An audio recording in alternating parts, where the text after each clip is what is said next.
If you think about your journey, what's one experience that might surprise people about how you shaped it? I could tell you this. This is probably there's a sense of, I would say, what you could either say luck or being in the right position at the right time. Right. So my first job out of college, right? I put my resume together, and the reality of my resume is I started my career in chemical engineering.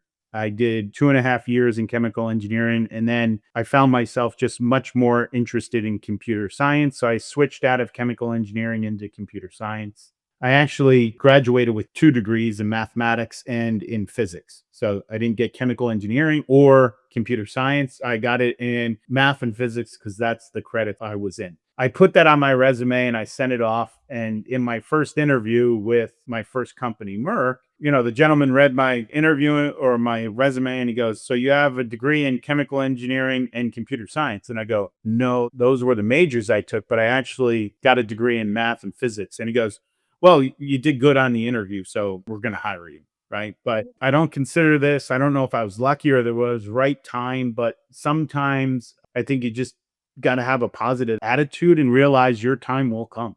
Yep, that's very true. So when you're not leading teams, driving change, what recharges you? The thing that I like to do is grab a good book, right? One of the things that I've done this more as I've grown older is really a good leadership book or a good, I would just say, biography, anything like that. Just love to read and kind of think, I would say, is really recharging to me.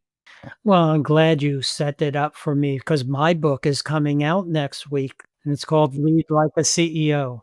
And I already have a pre copy and I'm a couple chapters through it and really learning a lot. Oh, great.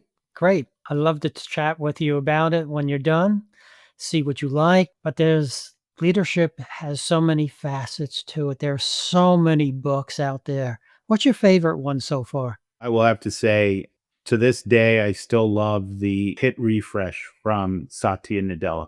I think that was one of the most impactful books that I've ever read. And I think, again, in our day and age, I think it's critically important. I try to tell people there's 3 things that I think will make us or anybody successful, right? One is empathy, right? You must have empathy. You must have the ability to connect to people. And I think that is empathy.